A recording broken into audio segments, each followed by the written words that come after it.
What's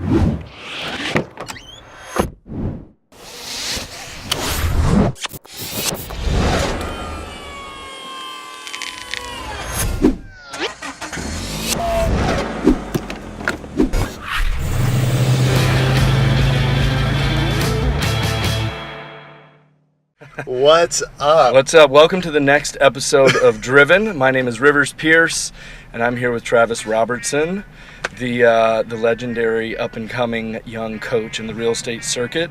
Travis, why don't you introduce yourself? Tell us a little bit about what you do, who you are, where you're from, any of that fun stuff. Perfect. So Travis Robertson, CEO of Robertson Coaching International, one of the fastest growing real estate coaching and training companies in North America, recently ranked by Inman as one of the top coaching companies in the world for real estate professionals, and live in Newport Beach, California. Actually, office in Newport Beach, California. I don't live in Newport Beach, California, but from sunny SoCal, other than today. And so that's me. I've been doing this. Our company just turned 4 years old, and we coach some of the top real estate professionals in the world. Excellent. So it's fun. Excellent. Yeah, so you've been coaching for 4 years. Yep. You've been speaking. Well, coaching for more than that. Right. But officially the company 4 years. Officially the company 4 years. And so we'll set the record straight. You do not have a background in real estate. I do not have a background in real estate. I know, right? Like, how dare I run a coaching company for real estate professionals?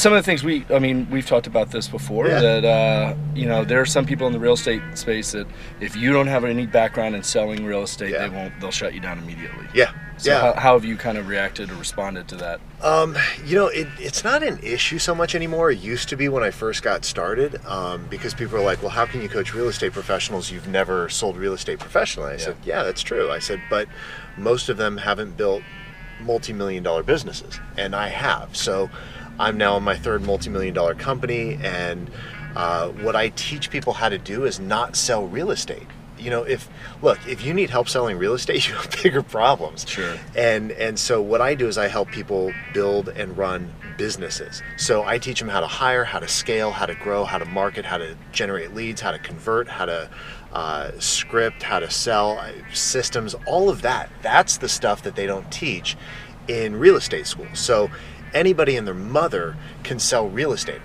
You can go get a license in like a couple weeks in most states. So go get a license, great, but you still have no idea how to build a business. And so that's what I help people do.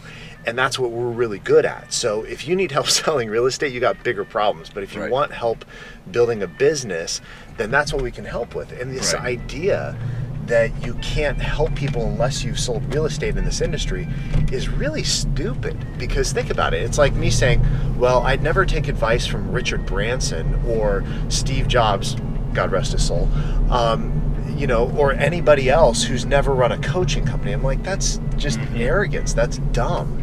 That's, because I can learn something from anybody. But if I think that because somebody's never done exactly what I'm doing, I can't learn from them, I lose, because I can learn something from anybody, because everybody has something to teach me that I don't know. Right. And I think, for clarity's sake, we're not saying that selling real estate itself is an easy thing to do. No. I'm saying it's easy to get a license. Yeah. It's hard to run a business. Absolutely. And that's the difference, is if, I can run out and I can get a license and still not make any money. The 50% of agents make less than $50,000 a year in gross commission income. That's gross. Yeah. And gross. And so if somebody is watching this and making less than $50,000, that doesn't mean you're a bad agent. It means that you haven't figured out how to scale up the business side of it, how to control your income, how to control your lead generation, how to actually close more effectively. Because when you take away your splits, you take away taxes, you take away marketing, you take away expenses, you're left with like $30,000. Yeah, if that. If that. And then you divide that by the number of hours you worked, and you're like, good God, I should have been a greeter at Walmart. I would have made more money. Right. And most people got into real estate because they don't want to be a greeter at Walmart. Sure. And so they want to make money. They want to be able to provide for their family. And that's what we help them do. Right. So I guess it's a nice segue from I'm making $50K gross. I'm doing all I can on my own. I feel like I'm, kind of what else can I do? I've got some technology, I've got some basic processes, but at some point, if you want to go into the six-figure net, Yep. Kind of commission level, my opinion and what I see across the country these days is you've got to kind of start thinking teams. Yep. Do you think, not that it's impossible to be a single agent, in this day and age, but not necessarily that the days of the single agent are numbered, but are the days of the single agent kind of numbered, right? Well, here's why. And anybody who's been in this business for 20 or 30 years thinks that this is sacrilegious to say. It's like, well, no, this is still a belly to belly, face to face business, which it is. Mm-hmm. But just because it's belly to belly, face to face, doesn't mean that an individual agent can compete with a team. Think about all the things that it takes to run a successful business in any industry. Is an individual agent. You may be really good with people, but you suck at details. You suck at paperwork. You suck at all the, like, if you're a people person, you're generally not a paperwork person. Right. And if you're a paperwork person, you're generally not a salesperson. And so it's knowing what you're good at and delegating what you suck at. And so it doesn't mean you have to have a giant team of 30 or 40. Look, we coach people who have 50 people on their team, 60 people on their team. But that's not where everybody lives. Right. But if you have 2 or 3 people to support you so that you can go out and get belly to belly, face to face with more people, you're going to win. But in a world where people want instant satisfaction, instant gratification, instant answers, instant help, instant this, one person can't do it all and compete at the level that a team can. Because this is the big myth. People do not hire you because of you. They hire you because of the results you can get them.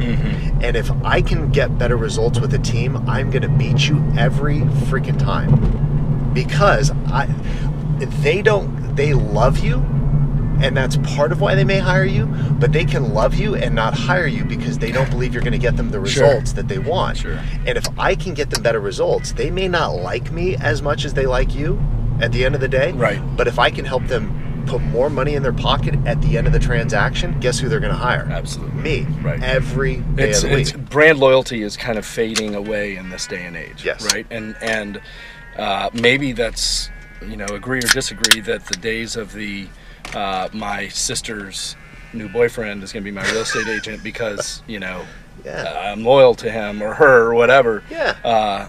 That's kind of fallen away. Well, I think there's always the uneducated consumer that will do that. Yeah. But is your entire business model predicated on having a bunch of uneducated people come to your door? Right. No, I hope not. I hope. I mean, I hope you're not waking up every day going, I sure hope somebody who has no better clue hires me because they like me and it's my, my sister just got married and told everybody about me at a wedding. It's like, that's not my game plan. I think brand loyalty is still there, but will abandon the brand if the brand stops delivering. So how many people love Apple? I think there's still Starbucks. There's still brand loyalty, but we're not gonna buy Tide just because our mom bought Tide if Tide sucks. Right. And so I think in today's world you have a more educated consumer, and so the brand loyalty is there if the delivery is there, and that's the thing that I think too many agents are depending on is, well, people are going to use me again because I'm a good agent. It's like, no, they're not. They're going to use you again if you get them better results than anybody else. Sure. And if you don't, they're not going to use you again just because you're their sister, brother, uncle, cousin, best friend's niece. It doesn't matter. And also, I guess, you can't expect them to use you again in 5 years just because they remembered what you did for them last time. No. Not in this day and age. No. I remember my best friend was buying a house years ago, and it was the second or third time he was buying a house, and he called the realtor that he had used the previous time, and this was a family friend, and he called me and he said, he goes, I am so frustrated with my realtor. And I said, why? And I said, well, you used her last time. And he goes, yeah. He said, But now the world's changed. He goes, I feel like I'm finding all the houses and then calling her and saying, hey, can you open this up? And she goes, oh my gosh, I didn't even know that was on the market.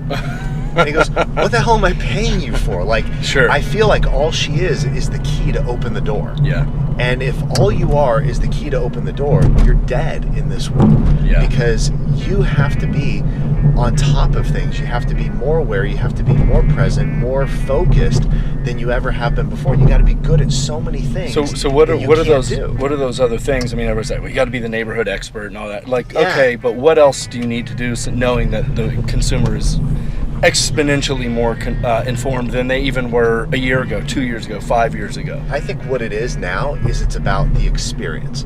So not only do I have to deliver better results for them, I have to deliver a better experience for them. Mm-hmm. So I have to make them feel like they're more educated. So it's not about, hey, let me send you some listings on the MLS. I can find that shit on my own. Mm-hmm. Like, I can Google it. I can go to realtor.com or Zillow.com, which I know we're going to talk about in just a second.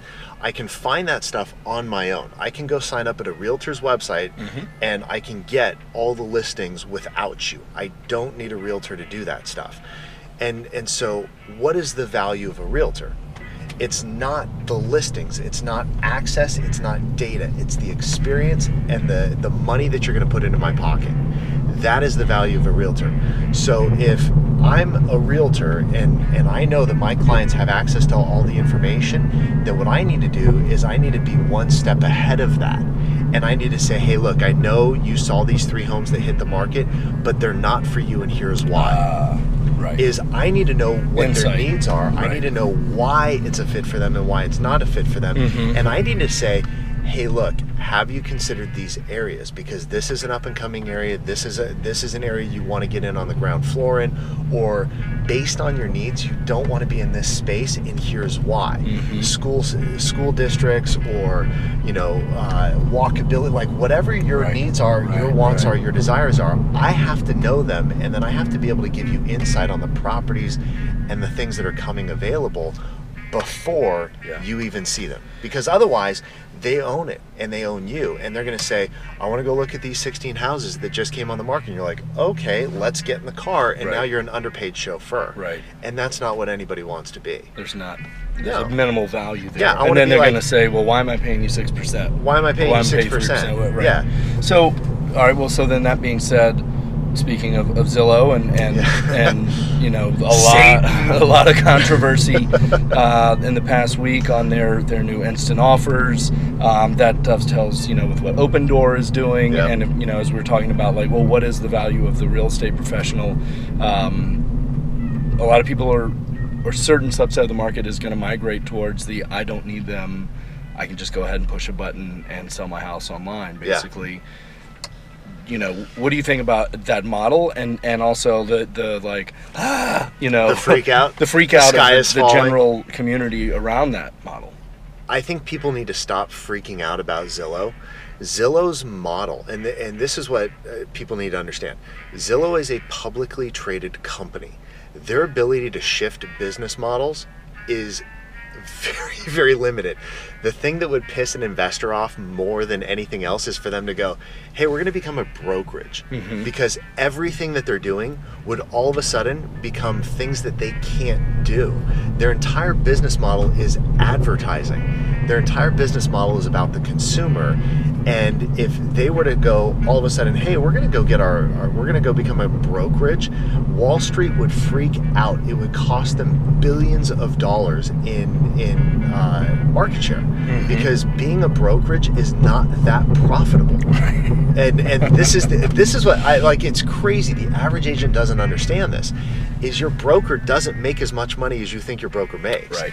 And the brokerage model is not in Zillow's best interest. They sell advertising. Mm-hmm. They sell software. They sell solutions. They sell everything but real estate. Now, for them to look, so they now have instant offers where they're pairing a potential seller up with a investor. What do investors do? They buy low. Mm-hmm. And so if I'm a real estate agent, I'm all over that. I'd be like signing up all day long going, hey, how do I get, like, I know it's Premier Agents. You got to be a Zillow Premier Agent. And that's what everybody's pissed off about. Like, well, why is it just Premier? Because Premier Agents pay them money. Like, why is that so capitalism. hard to It's called, I make money. I'm in business to make money. Like, why is that so hard to understand? So if I'm a Premier Agent, I'm like, how do I get in on this gravy train? Because every single offer is going to be backed up by a CMA, by an agent. So I'm going to get a whole bunch of seller leads that I wouldn't have gotten before. And now I'm going to call them and be like, why are you going to sell to an investor? Like, unless you really need to sell tomorrow. Right. And Open Door has the same model, except Open Door's a freaking brokerage. Yeah. Like, they actually have their license. Yeah. Zillow's got a license in Florida. Yeah, Right. that they acquired through an acquisition. Like, Right. stop freaking out. Right. And everybody's so worried about things that they can't control. Oh, there you go. And this is the other side of it. You can't control Zillow. So in the meantime, go make freaking money on Zillow. Make money elsewhere and like, great, boycott Zillow. How's that working out for you? Right.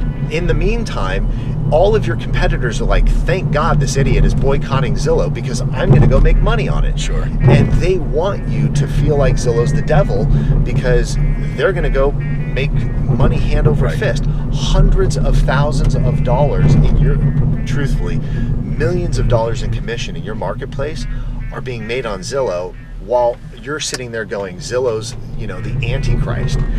And it's like, good God. That's a little harsh. But No, that's what I know. That's what everybody says. I read all the comments on Inman News. I get it. All right, so let's take it down a level. Let's take some deep breaths here. What is it, 9 a.m. in the morning? I'm already riled up. 30 in the morning. Jeez, Rivers. Too much coffee, huh? So, you mentioned something that brokerages are not very profitable businesses, right? They have very small margins, and so they can make money. Like, don't get me wrong, there are brokers that make boatloads of money. Absolutely, but when I first met you, I saw you speak on how I learned to embrace teams as a brokerage, basically, right? And how you need to learn how to do that and not fear teams as kind of the way of the world. Antichrist. Yeah, the second Antichrist, right? So what is your take? Because I think it's an interesting take on helping brokers understand that a team can be a very good profit center for you. Huge profit center, and so there's direct profit and there's indirect profit, and this is what I explain to people. It's called the halo effect, and the halo effect is, if I'm a broker, I want teams in my office all day long. I want as many high producing teams as possible. And brokers are so worried about a team because they don't understand the team model, and they think teams want to become brokers. And this is the biggest myth about, like, brokers. You need to understand this. Teams do not want to become brokers. Team leaders do not want to become brokers. They don't want to open a brokerage. They don't want to start a brokerage. And here's why. They won't make as much money. And so there was a big survey that was done of team leaders, and it was like 180 or 250 team leaders or somewhere in that range. And they asked them, like, do you want to eventually become a broker? The number of respondents that said yes, 0. Not a single team leader out of hundreds of team leaders said, yeah, I think being a broker makes it. Not even one. Right. They're all like, no, I don't want to be a broker. I want my broker to be the broker. I want to run a team. It's a completely different model. And so a broker needs to understand the benefit of having teams is because of what's called the halo effect, or what I call the halo effect. And the halo effect is very simple. If you're trying to make money just off of the team, it's short-sighted. What you want to do is you want to leverage the team to make money in all these other areas. So if I bring a top producing team in, what that allows me to do is put more signs in the yard, it allows more calls to come into my office, and it raises the production of every other team member in my office, because top producers flock to top producers. Eagles hang out with eagles, turkeys hang out with turkeys. So if you've got a bunch of turkeys in the office, guess what? You're not going to get a bunch of eagles, because they're going to be like, I don't want to hang out with turkeys. Like, these people are idiots, and I don't want to hang out with them. They're low producers, and I'm a top producer. So by having teams in the office, what you're doing is you're bringing in top producers. The other thing you're going to do is you're going to start realizing there's other ways to make money than just the desk fee or the split or the ancillary charges that you're going to, like, I'm going to charge them for space. Right. Look, use your space to break even. Then find other ways of making money off of the teams, some of which won't cost the team a single dollar. And you're like, well, what does that mean? Mortgage, title, escrow, insurance. There's all these other companies that you ought to be starting and all these other things that you ought to be doing that now you can create capture rates on all the deals that are going through your brokerage, all the deals that are going through your office from these teams that you now get running through your mortgage company, your title company, your escrow company, your insurance company, whatever it is. And now it's not costing the team leader a dollar extra. They're just funneling business to these other areas, to you. And let's be honest, the margin on those things, way higher than what you're going to make company dollar on an individual transaction. It's just like, now all of a sudden your income doubles, triples, quadruples on these other services, and the team, it doesn't cost a team leader anything extra. So you're not saying, hey, you got to pay us extra for this, you got to pay us extra for that, you got to, we're going to charge. You're not nickel and diming. Not nickel diming. Right. And that's the problem, is that the brokerage model of just being a broker, that's the problem. Teams aren't the problem. It's that you only got one business model. And your entire business model is on renting space. So what about the team's just going to leave me? Like, how do you, like, it? Yeah. How do you keep them around? You figure out a way to make them profitable, and make yourself and make their money lives easier. Yeah, make their lives easier. You're a company, they're a company. So if you realize that they're peers and they're not employees, and you go, okay, they own a business, I own a business, and they're my client, not the person buying or selling a house. Your clients as a broker are the agents and the team leaders.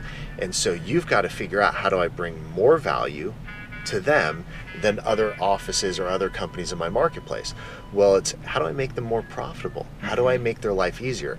How do I provide more services? So if I'm a broker, I'm looking at even things like, some of you are like, well, we don't do mortgage, or we don't do title, or we can't do escrow. Like, I get it. There's always, you can find something else you can do, including transaction coordination services. So if I'm a team leader, hiring a TC, transaction coordinator, a TC in my market, depending on where I'm at, is going to cost me, $2,500 to $4,500 a month minimum. So $2,500 to $4,500 a month. But if I'm a broker, I can hire a TC for $2,500 to $4,500 a month, and I can serve multiple agents in my office and charge them $275 to $350 a transaction, sometimes more, depending on the market. So now my break even, if I'm the broker, is between 7 and 16 transactions. If you're not doing that, then you got a bigger problem. Then you've got a bigger problem. But if I can get 7 to 16 transactions, depending on what I'm charging and how much I'm paying, I can now have a profit center in my office, and now my teams can focus on selling, not on hiring transaction coordinators. Right. And what about marketing services? So if I want to hire a marketer as a team leader, again, $4,500 a month for a marketer. And instead, the office can do it, and they can create marketing packages, because truthfully, I probably don't have enough to keep a full-time marketer busy. As a team leader. Right. So, if I'm an office, though, I can now sell marketing services, and now I'm not just doing it for my teams, I'm doing it for my individual agents who don't want to run a team. They need the help.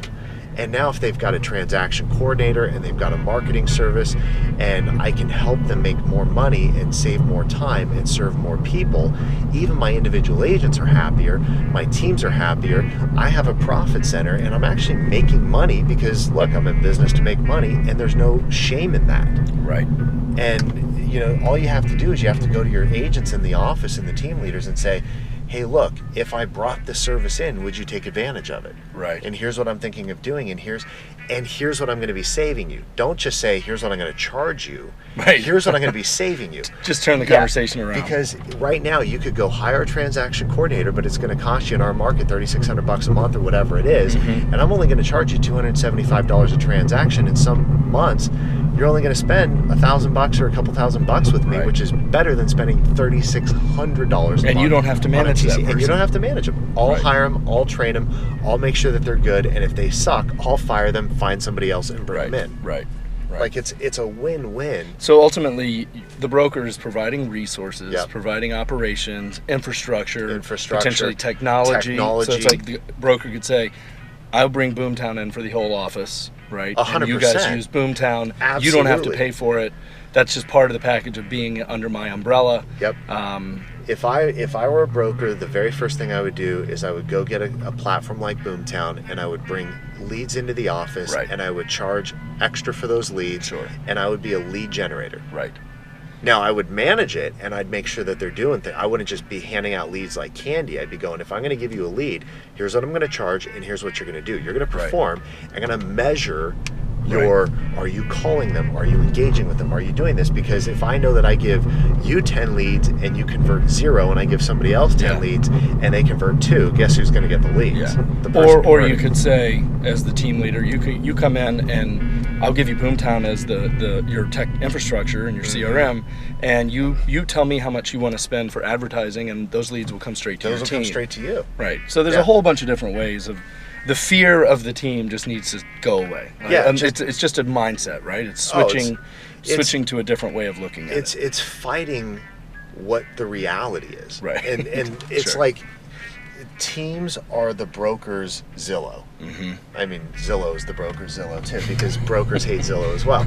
So everybody hates Zillow, and most people hate teams, and I get it. Yeah. Because it's different.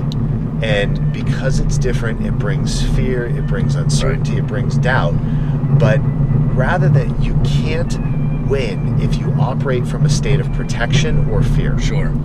The more you try and protect status quo, or the more you're afraid of the trends or the change, the less money you're going to be able to make. Every day that goes by, you're losing. You lose. Yeah. You lose. Any hype out there that is overhyped, or like the QR code was a overhyped bust, right? It's like we were going to replace our face on the business card with the QR code. There's the famous QR code on the billboard picture. Right.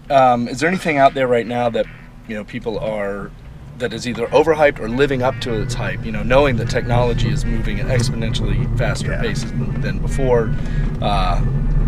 Anything because realtors will jump on the hype bandwagon very quickly. Yeah. So I come from the technology world, and that's something you and I have talked a lot about. Is I'm a big fan of technology, and I'm a big fan of what it does for business and the opportunities that it creates. And technology is a tool. The QR code was a tool that just didn't work out. It was like, okay, decent idea. You got to try it. Like you got to you give it a shot, but everybody looks to the tools to fix the problems, and the tools never fix the problems. People fix the problems. The tools are just a tool. And so I say try everything, and when it doesn't work, or if it doesn't work, abandon it and go try something else. And don't get so in love with the technology that you lose sight of what the technology is supposed to do, which is just be a tool. And for me, I think I don't know what's hype and what's not. I mean, you got to try it. Sure. I do know some things that aren't hype, like online leads. Sure. Like, online leads suck. Yeah. No, the online, leads don't suck. You suck. Either you're following up with them or you're not following up with them. It's never the lead's fault that you don't follow up with them. Right. I believe everybody should be generating at least 10 to 20% of their business from online leads. At least. And for whatever reason, real estate is the only freaking industry that believes that you can have a viable, successful business just off of repeat and referral. That is probably the biggest hype myth out there. In this day and age. In this day and age. The fact that you believe you can run a viable, successful business just off of repeat referral tells me you don't understand business, because there is not a single industry, there's not a single business outside of real estate that believes that. In fact, not even the people who teach that depend just on repeat referral business. Sure. They don't. Yeah. They have marketing. They spend money on advertising. They run Facebook ads. They do all online leads. The things that they say that you don't need to do, they do. And so you can't do it. The first type of business that dries up in a down market, repeat referral. They're going to dry up, because they're going to, like, in a down market, they're underwater. They're not selling. They're not repeating. They're not referring. Yep. So you've got to know how to go out, kill something, drag it home, throw it on the grill, and feed it to the family. If you don't, you go broke and you starve. Yeah. Which is why in the last market downturn, we saw the number of active licensed realtors drop from like 1.4 down to the 800,000 range. Mm-hmm. Because and the average number of transactions was like 1.2 per realtor. Yeah. Because most people didn't know how to go out, kill something, drag it home, throw it on the grill, feed it to the family. And our clients, though, in the last market downturn, doubled or tripled their business, because they realized, I have to be able to control my lead flow. Yeah. If you can't control your lead flow, if you can't create consistent, predictable lead flow, you can't have consistent, predictable income. Right. And this is the key. Good point. Repeat and referral, you can't control. You can influence it, but you can't control it. Anybody who comes up to me and is like, oh, Travis, I make 80, 90%, like 95% of my business comes from repeat referral. Isn't that amazing? I'm like, no, that's horrible. Like, that's red flag danger zone for me, because how many leads are you going to get next month? Right. I don't know. You don't know. So like, what do you think they need to, you need to be at least an 80-20? What we teach our clients is no more than 80% of your business from repeat referral. Mm-hmm. That's like, if you are just going to fight us tooth and nail, no more than, I prefer no more than 60 to 70% of your business from repeat referral. I think 30 to 40% of your business needs to come from non-repeat and referral sources that you control. Because here's the thing, if I've got BoomTown as my platform and I need more leads, what do? Turn up my advertising. Yeah, I spend more money. And I can predict, based on how much money I'm spending, how many leads I'm going to get every single month. Right. Now, am I going to be off by 2 or 3 leads? Sure. Of course. But at the same time, you can say, you can have the repeat referral model and juice it up with a system like BoomTown. Absolutely. It's so much better, because you know who to talk to, what they're doing, better communication, marketing automation. If my past clients are searching, all of a sudden they log on to BoomTown, and I get an alert, and I can log in and I can see who's active, who's not, what are they searching for. I go, why is Mary searching for property? Like, I'm going to give her a call. I got to give her, like, maybe all of a sudden they've outgrown that house. Yeah, exactly. And you know maybe what? She's pregnant or whatever. Maybe she's pregnant. Maybe maybe they're getting divorced. But she's not going to call you up and be like, "I'm pregnant. We're thinking about looking at." We're thinking about looking at. Like, no, they're going to go to the website. Right. And so I can leverage BoomTown. I can leverage these platforms, and it's not that they replace repeat referral. And this is the big like, well, what happens to repeat referral? It's still there. It's not either or, it's both and. Right. And it's having what I call an integrated marketing program. Yeah. Your goal is to not be a one-trick pony. Right. Your goal is to be everywhere every time somebody turns around, I want them to see you. So we teach what's called the integrated marketing plan, or the integrated marketing program. Is think of it like a 360 marketing plan. If I know that somebody goes to their mailbox, who do I want them to see? Me. Mm-hmm. If they log on to a website, whose website do I want them to go to? Mine. Yeah. If they go to Zillow, whose ad do I want them to see? Mine. If they go onto Facebook, whose ad do I want them to see? Mine. Right. Every time they turn around, I want them to see me. When they check their phone, who do they have a voicemail from? Me. Right. I want to be everywhere they can possibly be looking for real estate or looking for information anytime they need it. That's what I want to do, and that's what an integrated marketing program is, and that's what top companies and brands do, is they leverage their dollars to control the playground. Right. So Right. I'm not just spending money on Zillow to advertise on Zillow. I'm getting them to give me their information. Then I'm driving them to my website. Then I'm driving them to my BoomTown website. Right. Then I'm having them search. I want them off of Zillow Right. once I have their information. I don't Sure. want them going back there. Sure. But now I want to send them text messages and emails, and Right. and I want to control the sandbox and the playground. Right. That's the value of, Right. of marketing. All right, my friend. Well, it was a good conversation. Round Yeah. two. Round two. Travis Robertson, thank you so much. Thank you so much. I appreciate it. We will, and we didn't crash. We didn't It's crash, and amazing. nobody fell asleep. Nobody in the fell back asleep seat. in the Thank you guys so much. Thank you guys. Appreciate And they're it. trying to get us out of here, so They are. we will see you soon.